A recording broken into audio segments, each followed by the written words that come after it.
E aí, galera do sétimo ano, essa semana a gente tem um assunto novo, que são reformas religiosas.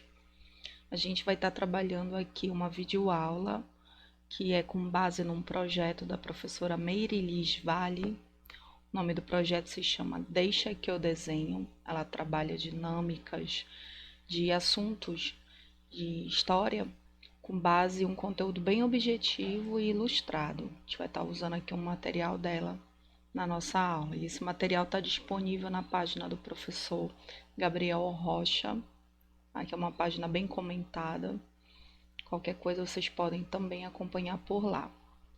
O conteúdo de hoje ele vai abordar uma transição que ocorreu entre o domínio completo da religiosidade cristã pela Igreja Católica, desde o período medieval, até os primeiros passos onde as comunidades vão começar a revisar, a tentar fazer com que a igreja se reforme, se reformule. Então, nesse período, a gente vai estar abordando juntamente com o humanismo, com o renascimento, com o período da expansão marítima europeia, com o absolutismo, tá? Então, mantenha em mente que a gente está falando do mesmo período, que é essa transição da Idade Média para a Idade Moderna, tá bom? Então, vamos lá para o conteúdo. E aí, pessoal, tudo bem?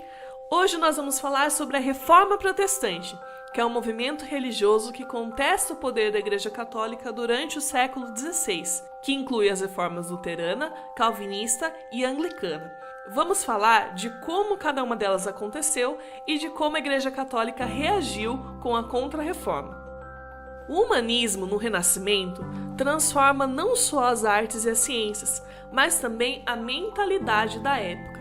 Partes da população da Europa começaram a dedicar mais tempo para ler, trocar ideias e assim passaram a ser mais críticas. Com o tempo, isso contribuiu para que eles começassem a questionar a instituição mais poderosa da época, a Igreja. Esse movimento ficou conhecido como Reforma porque inicialmente tinha a intenção de reformar, de melhorar a estrutura da Igreja Católica. Mas quais eram os problemas com a Igreja? Durante muito tempo, a Igreja Católica foi considerada a instituição mais importante da Europa. Seus ensinamentos acompanhavam a vida e o modo de pensar dos europeus desde o nascimento até a morte. Por outro lado, os reis estavam fortalecendo seu poder na Europa e, por vezes, havia conflitos de interesses entre eles e a Igreja. Em outras palavras, a Igreja era poderosa demais para o gosto dos reis. Muitos membros do clero da época não tinham uma inclinação para a vida religiosa. Isso acontecia especialmente nos cargos do alto clero, porque eles eram vendidos para a pessoa que estivesse disposta a pagar. Então a nobreza comprava esses cargos para os seus filhos, não por interesse religioso, mas por interesse político, interesse no poder em que esse cargo traria. Outra situação que acontecia com os membros do baixo clero era que eles eram muito mal preparados. Alguns não sabiam nem mesmo ler para saber os ensinamentos da Bíblia. Outros celebravam as missas fingindo que falavam latim, e outros nem mesmo sabiam rezar. A invenção da prensa de Gutenberg também foi outro fator. Antes da invenção, os livros eram produzidos pelos monges copistas, que copiavam os livros à mão. Era demorado e trabalhoso, o que fazia com que existissem poucos livros e que eles fossem muito caros, inacessíveis para a maior parte da população. A invenção da impressão aumentou o número de cópias de livros e, entre esses livros, a Bíblia. Agora, as pessoas que sabiam latim podiam ler a Bíblia e fazer as suas próprias interpretações, não dependendo mais dos padres católicos. Outro motivo para a crítica à Igreja Católica é que a Igreja condenava a prática da usura, que é o empréstimo de dinheiro com juros. Ao proibir a usura, a Igreja Católica descontentava principalmente a burguesia, uma vez que os comerciantes e banqueiros poderiam se beneficiar muito emprestando dinheiro e ganhando juros em cima desse empréstimo, mas seriam mal vistos pela sociedade se o fizessem. De acordo com as regras da Igreja, a salvação seria obtida com fé e boas obras feitas pelos cristãos, ou seja, ações que agradem a Deus. Porém, dentro do próprio clero, nós não víamos um reflexo disso. O clero vivia de forma luxuosa e ostentava, mostrava sua riqueza, enquanto arrecadava riquezas através do dízimo e doações de terra. Outro meio de conseguir dinheiro foi a venda de relíquias religiosas. Assim, os fiéis compravam um pedaço de madeira que diziam ser da cruz de Jesus, ou um pedaço de tecido que diziam ter sido das vestes de Maria, que teriam poderes milagrosos. A situação só piorou quando, no século XVI, começa a ser construída a Basílica de São Pedro. Para conseguir bancar esse projeto, a venda desses objetos sagrados aumentou muito, assim como a venda de indulgências, ou seja, a venda de perdão. Então, a pessoa que tivesse cometido um pecado e tivesse medo de ir para o inferno, poderia ir até um membro do clero e comprar o perdão de seus pecados. Pelo preço certo, perdoava-se até mesmo os pecados futuros, que a pessoa ainda não tinha cometido. A igreja não lidava muito bem com as críticas. As pessoas que criticavam a igreja normalmente acabavam excomungadas, ou seja, expulsas da igreja, e outras até mesmo condenadas à morte na fogueira como hereges. É nesse contexto que surge Martinho Lutero. Lutero era um monge e professor da Universidade de Wittenberg, na região onde hoje é a Alemanha. Lutero era um grande estudioso da Bíblia e por isso discordava das ações da Igreja Católica. Assim, em 1517, Lutero decide expor o seu pensamento e publica suas 95 teses, uma carta condenando a Igreja Católica por suas ações. Ao saber da ação do monge, o Papa exigiu que ele desmentisse publicamente tudo o que ele tinha dito. Lutero se recusa e rompe com a Igreja. Por protestar contra as práticas da Igreja Católica, Lutero e seus seguidores ficaram conhecidos como protestantes. Surge então a Igreja Luterana.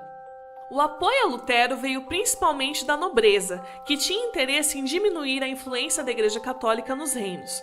Ao contrário do catolicismo, a Igreja Luterana defendia que o governo do país deveria ser mais poderoso que a Igreja, e isso interessou muito aos reis e príncipes da Europa, o que fez com que alguns se tornassem protestantes, convertendo os súditos também, já que os súditos tinham de acompanhar a escolha do seu rei ou príncipe. Esse apoio foi o que fez com que Lutero não fosse punido pela Igreja, consolidasse a reforma protestante e formasse então a Igreja Luterana. A Igreja Luterana tinha por base que a salvação das pessoas se dava apenas pela fé, que apenas Deus podia perdoar os pecados e que os fiéis deviam estudar a Bíblia como fonte da fé e não esperar uma interpretação de um padre. Essa nova igreja manteve apenas os sacramentos do batismo e da Eucaristia e aboliu o culto aos santos. Em relação ao comércio, a Igreja Luterana ainda condenava a usura, o que também não agradava muito os burgueses. As ideias de Lutero vão ser espalhadas pela Europa graças à invenção da imprensa, que torna possível fazer vários folhetos com textos e também com gravuras para os que não sabiam ler. Como Lutero acreditava que a Bíblia era a única fonte de informação, e seu acesso era difícil porque elas eram escritas apenas no latim, que era a língua oficial da Igreja, ele vai ser responsável por traduzir a Bíblia do latim para o alemão, que era a língua comum de onde ele vivia, tornando a sua leitura possível para os alfabetizados nessa língua. Lutero não foi o único líder do protestantismo na Europa. João Calvino foi um teólogo francês que era católico e depois aderiu às ideias dos protestantes. Calvino foi perseguido na França pelas autoridades católicas e acabou fugindo para a Suíça, onde suas ideias foram bastante aceitas. Embora Calvino tivesse recebido influência da Igreja Luterana, ao longo dos anos criou as suas próprias regras que deram origem, em 1536, a uma nova igreja protestante, a Igreja Calvinista. A Igreja Calvinista, assim como a Igreja Luterana, não aceitava a autoridade do Papa, rejeitava o culto aos santos e reconhecia apenas 2 sacramentos, o batismo e a Eucaristia. Além disso, Calvino defendia a existência de uma predestinação ao céu. Ele dizia que algumas pessoas eram eleitas por Deus para serem salvas e que o sucesso no trabalho e nos negócios eram sinais de ser um dos escolhidos. Então, ao contrário do que pregava a Igreja Católica e até mesmo a Igreja Luterana, Calvino afirmava que o trabalho para obter lucro e riqueza era uma atitude aprovada por Deus. Calvino condenava a preguiça e via a miséria como uma fonte de pecado. Isso interessou muito aos burgueses, porque finalmente a burguesia via o trabalho, a busca pelo lucro, a vontade de poupar e de acumular riquezas justificados pela religião. Na Inglaterra também vai ocorrer uma reforma religiosa que vai ser conduzida pelo rei Henrique VIII, e dessa reforma vai surgir a Igreja Anglicana. O rei da Inglaterra, Henrique VIII, estava em uma disputa de poder com a Igreja Católica. Ele queria eliminar a influência política da Igreja, que era proprietária de muitas terras. Além disso, Henrique VIII queria anular o seu casamento com a sua esposa, Catarina de Aragão. Ele alegava que Catarina não conseguia ter um filho homem para sucedê-lo no trono. Assim, ele solicitou ao Papa a anulação do seu casamento, para poder se casar com Ana Bolena. Mas o pedido do rei foi negado pelo Papa. Diante da recusa do Papa em anular seu casamento, Henrique VIII rompeu com a Igreja Católica e confiscou seus bens. Foi declarado chefe da Igreja na Inglaterra e assim estava criada a Igreja Anglicana, que não era muito diferente da Igreja Católica, exceto pelo fato de que o líder da Igreja era o rei e não o Papa. Os protestantes vão se espalhar pela Europa e vão adquirir novas características, dando origem a novas igrejas protestantes. Em apenas 50 anos, cerca de 40% dos europeus ocidentais se tornaram protestantes. Diante do avanço das ideias protestantes, a Igreja Católica percebeu que precisava fazer mudanças ou continuaria perdendo fiéis. Ela reage com a Contra-Reforma, ou Reforma Católica, movimento que reviu valores e princípios e reafirmou os dogmas tradicionais católicos que eram questionados pelos protestantes. A reação imediata da Igreja Católica foi punir os principais reformadores. Com isso, ela esperava sufocar as suas ideias e recuperar a unidade do mundo cristão. Porém, essa medida teve poucos resultados, causando várias disputas e servindo mais para alimentar a intolerância entre os cristãos do que para mantê-los unidos. Em 1534, foi fundada a Companhia de Jesus, também conhecida como Ordem dos Jesuítas. Os jesuítas se consideravam soldados da Igreja.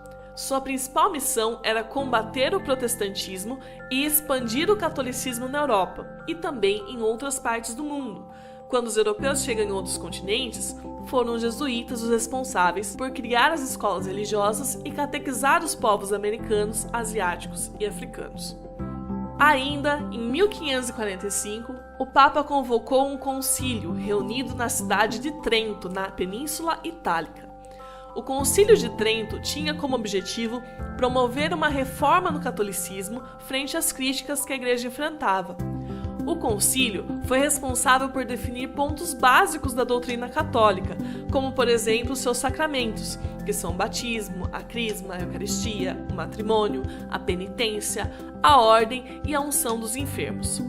Ficou definido também que o Papa é autoridade nos assuntos da fé cristã e que a doutrina religiosa tem como fonte a Bíblia, cabendo ao clero católico a sua interpretação correta. A Igreja Católica, além disso, reativou a Inquisição, que é uma instituição dentro da Igreja Católica que tinha como objetivo investigar, julgar e punir pessoas acusadas de crime contra a fé católica. Para isso, os inquisidores recebiam do Papa autorização para utilizar até mesmo a tortura como forma de obter a confissão dos acusados. Então, quais foram as consequências da Reforma Protestante e da Contra-Reforma? Alguns protestantes que buscavam escapar da perseguição católica na Inglaterra fugiram para a América e fundaram as colônias que se tornaram os Estados Unidos. O resultado da Reforma Protestante com mais peso foi a diminuição do poder da Igreja Católica, o que colaborou ainda mais para a centralização do poder nas mãos dos reis. A Reforma Protestante, que começou com Lutero, deu origem às mais diversas igrejas protestantes.